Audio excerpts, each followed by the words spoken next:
छी अपने सबके मिथिला संस्कार पर स्वागत करै छी। शिवरात्रि के किछ महत्व दै छी। हमरा तऽ नहीं अबैया किछ, हम तऽ 0/0 छी, हमरा किछ नहीं अबैया। अपने सब सब्सक्राइब करब चैनल के, लाइक करब चैनल के। किछ गलती हैत तऽ हमरा बच्चा जान के क्षमा करब। सब गोटा के शिवरात्रि के शुभकामना मंगलमय दै छी। शिवरात्रि व्रत कते लोग चतुर्दशीए करैया, दिन भरि व्रत कऽ के राति में खाइया। लोग ओहि दिन माछ मांस नहीं खायब, ओहि दिन लहसुन प्याज नहीं खायब, ओहि दिन तरुआ पकौड़ी मीठ भोजन करब। कते लोग शिवरात्रि के छै जे निराहार 24 घंटा करै छै, जे भगवान के विवाह छनि भोलेनाथ के, तऽ निराहारे हम रहब। कैला कन्यादान जे लोग करै छै तऽ व्रत कऽ के करै छै, तऽ निराहारे हम रहब।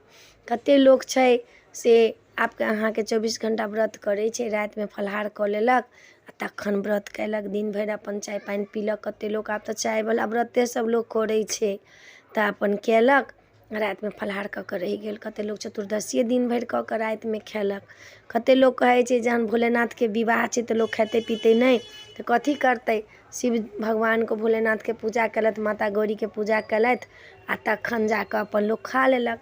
लेकिन एहिमे व्रत करऽ के नियम देने छै, व्रत करहे के चाही, चाहे दिनो भरि के अहाँ व्रत जरूरे करब आ शिवराति करब तऽ अति उत्तम। लेकिन जागरण के बड्ड महत्व देने छै। 4 पहर में 4 टा पूजा हिनकर होइ छनि। एकटा 12 बजे पूजा होइ छनि, फेर एकटा अहाँके 1-1:30-2 बजे पूजा होइया, फेर एकटा पूजा जे होइया हिनका से 2:30-3 बजे, एकटा पूजा होइया 5 बजे भोर में। 4 पहर में 4 टा पूजा होइ छनि। एहि पूजा के बड्ड महत्व देने छै।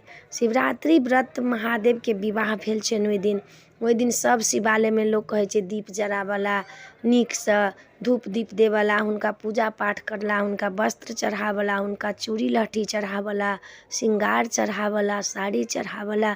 शिवराति के बड्ड महत्व छै।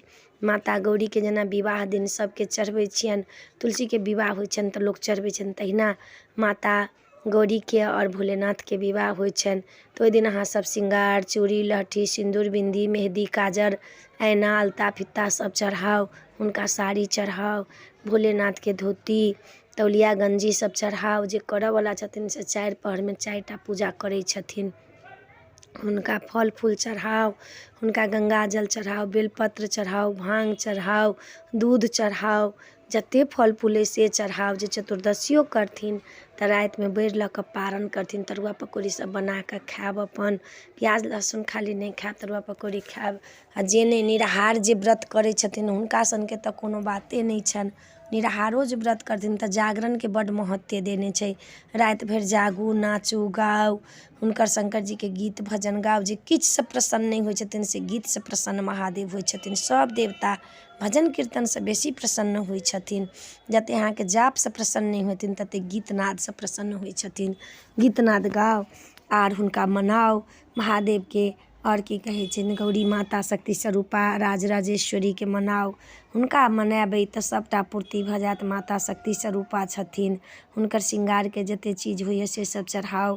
ई महत्व अपने सबके देलहुँ हँ जे एना कऽ कऽ व्रत करब तऽ नियम हैत नीकसँ। महादेव के बेलपत्र चढ़बै छी तऽ ओहिमे राम राम लिख कऽ चढ़ाउ, ओम नमः शिवाय लिख कऽ चढ़ाउ।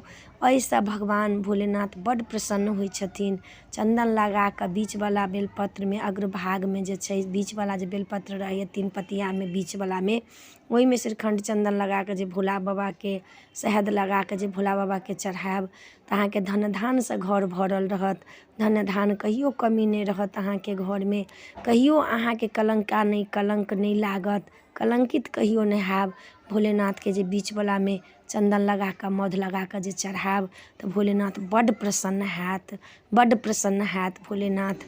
भोलेनाथ के शिवराति के दिन जहन हुनकर विवाह छनि तऽ श्रृंगार चीज वस्त्र फल फूल जते चीज अइ मिष्टांग सबटा लऽ कऽ हुनका चढ़ाउ आ हुनका गोर लागू। महादेव के कहियौन हे महादेव हम तऽ अज्ञान छी, अबोध छी, हम तऽ किछु नहीं जनै छी। अहाँके विवाहक दिन अइ, आइ अपने के हम पूजा करै छी, हमरा पूरा फल प्राप्ति दिअ अहाँ। देखियौ फल देबऽवला तऽ वएह छथिन, लेकिन कर्म करऽ के किया छोड़ब। कर्म हम करै छी, हुनका चढ़ाउ, हुनका प्रसन्न करू तऽ कहियौन महादेव के भोलेनाथ सबटा पूर्ति करत। तऽ हमरा तऽ किछु नहीं अबैए, 0 छी, हमरा अबैए किछु नहीं। जे अबैए से अपने सबके कहै छी, हमरा किछु नहीं, अज्ञान छी, हम अपने सबके दास छी, दासिया छी जे अपने सबके कहि रहल छी। हमरा किछु नहि अबैए। आब अपने सब हमरा आगाँ बढ़ायब, अपने सब हौसला देबै। हम किछु नहि छी, 0/0 छी।